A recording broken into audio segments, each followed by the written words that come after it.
My name is Derrick Brooms. I am the inaugural executive director of the Black Man's Research Institute and also serve as a professor of Africana Studies and history.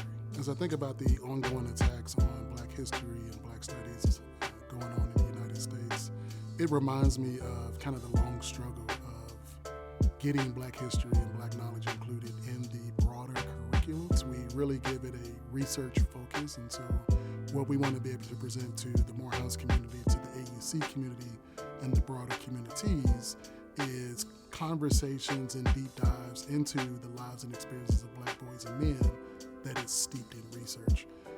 Given that we want to be steeped in research, then that means that we're bringing in speakers. Well, as I think about the kind of current and past and ongoing attacks on DEI, I think it's a range of different things that are going on. I think one of the roots of this is that there is this ongoing ideology and belief that folks of color very broadly and even Black folks very particularly are in some ways not as skilled, do not have the merit, do not have the intelligence to be in the particular schools, particular colleges and universities that they may attend, or serve in particular roles that they might have at a particular institution.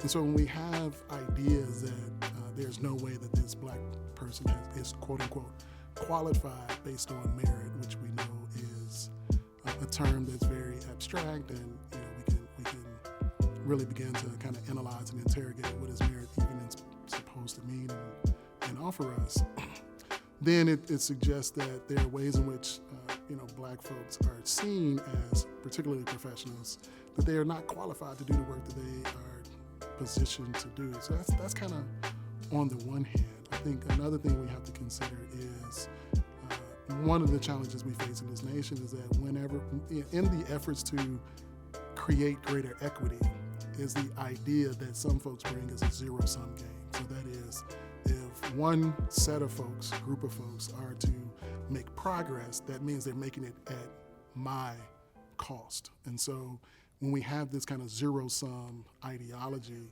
that we approach this with, that we will see people do some hoarding, right, of opportunities, of resources, of jobs, positions, support, etc. And then that then creates this particular type of dynamic where it's a us versus them mentality. And the them is always the notion of folks who are less deserving or even undeserving of these opportunities. I think as we consider the kind of potentially broader impact on Black scholars in particular, or Black professionals, what it does is it runs the risk of them not having the levels and types of support that they need in order to do their work effectively. Some of that might be material support, some of that might be resource support, and some of that might be just general support in a professional realm. If you're doing work and you are met with these kind of internal dilemmas of, will I be supported in this work? Will I get the material support? Will my supervisor have my back, etc.? It makes the work that's already hard even much more difficult. And we can very easily see folks get into points of exhaustion or get to places where they have to ask those questions. It's kind of cost-benefit analysis. Is it worth it if I've got to go through all of this just to try to do the job that I've been hired to do? And so that then becomes very scary because it, in many ways, pushes people not only out of positions, but it also can be used as rationalization for why we need to cut these particular positions as well. The folks that we've had, that we've hosted up to this far, have been excellent in providing this critical background in terms of whether that might be legislation, whether that might be policy, whether that might be practices across federal government or government agencies, local, across community organizations that have supported Black men in their roles as fathers and the ways in which they're able to engage with their families and their kids, or maybe even created some hindrances that they've had to overcome, navigate, or negotiate in efforts to, let's say there may be a non-custodial father or whatever the case may be. These things the main thing is that these things don't exist in a vacuum, and so what we've been really honored with is that the folks who've come and engaged in those conversations have really settled that work in the historical context. So that's kind of on the one hand. Last year, our theme was Black male identities, and so again, understanding who you are from a racial, gender, social identity perspective, and also your background, very likely has an impact on how you think about yourself as a father and your multiple fathering roles. We use the words fathering and fatherhood as examples of being inclusive of those who might not have biological children, right? To account for folks who might serve as social fathers or community fathers or other fathers.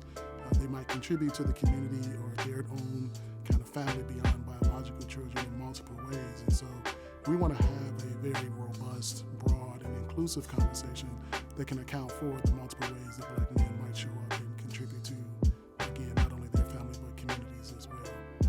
The year before that, our first year of the BMRI, our focus was on Black men's mental health. And so even as these are distinct topics, we can begin to see that these things are connected, so that if I'm not doing well as it relates to health and wellness, mental health, et cetera, it probably may have some form of an impact on how I show up as a partner, how I show up as a parent, how I engage in fatherhood, and even how I think about myself. So part of what we want to do is have ongoing conversations. So these are not one-off conversations where, we had a discussion about this particular item or theme or phenomenon, and we can kind of wash our hands and say we're done. Instead, we like to really get grounded in ongoing conversations that are connected to the multiple facets and the complexities of Black men's lives.